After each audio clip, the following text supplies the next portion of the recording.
మీ టీన్ కోపం చాలా ఎక్కువగా ఉంది అని అనిపించిందా ఎప్పుడైనా మీకు? వీళ్ళు ఎందుకు ఇలా అరుస్తున్నారు, తలుపులు ఎందుకు ఇలా బద్దలు కొడుతున్నారు, నా మాట ఎందుకు వినడం లేదు అని అనిపిస్తుందా? కానీ ఒక్కసారి ఆలోచించండి, ఆ కోపం వెనుక ఎంత బాధ, భయం, గందరగోళం నిండి ఉందో. కోపం అంటే ఎప్పుడూ డిస్రెస్పెక్ట్ చేయడం అని మాత్రమే ఆలోచించకండి. అది వారి మనసులో ఉన్న ఏదో ఒక సమస్యని మీకు తెలిపే సంకేతం. అది వారిని ఎవరూ వినడం లేదని, అర్థం చేసుకోవడం లేదని, వారి బ్రెయిన్ అంతా ప్రెజర్తో నిండి ఉందని మీకు చెప్పే సంకేతం. మనం కూడా అదే టైంలో కోపంలో స్పందించకుండా ప్రశాంతంగా ఉండాలి. నీకు కోపం ఉందని నాకు అర్థమైంది, నువ్వు మాట్లాడడానికి రెడీ అయినప్పుడు నేను ఇక్కడే ఉంటాను అని చెప్పి చూడండి. ఆ ఒక్క మాట తలుపు తెరుస్తుంది, అరుపులు మాత్రం కాదు. ఇంట్లో తుఫాన్లాగా వాళ్ళ కోపం మీకు అనిపించవచ్చు, కానీ ఆ తుఫాన్కి మనమే కదా ప్రశాంతమైన ఆశ్రయం కావాలి. ఇవన్నీ బాగానే ఉన్నాయి, మరి ఈ టీనేజర్స్ కోపాన్ని ఎలా డీల్ చేయాలి అంటారా? అయితే నాతో రండి, ఒక 5 టెక్నిక్స్ మీకు చెప్తాను.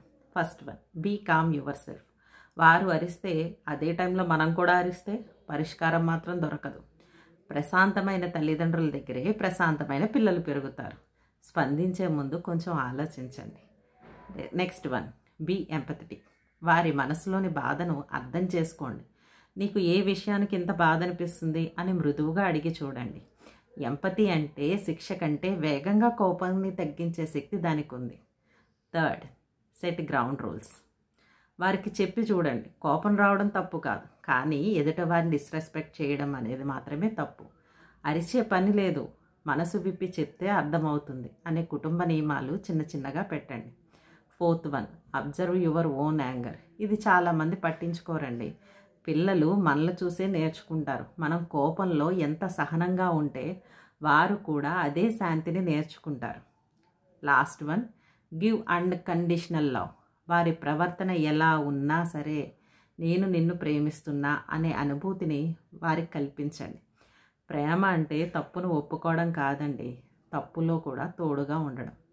గుర్తుంచుకోండి, పిల్లలకి పెర్ఫెక్ట్ పేరెంట్స్ కావాలి అని కాదు, కానీ ప్రశాంతమైన వారు మాత్రం కావాలి. ప్రేమతో, ఎంపతితో స్పందిస్తే కోపం కూడా నమ్మకంగా మారుతుంది. Thank you. You are Udan with Archana. Please subscribe my channel. Thank you.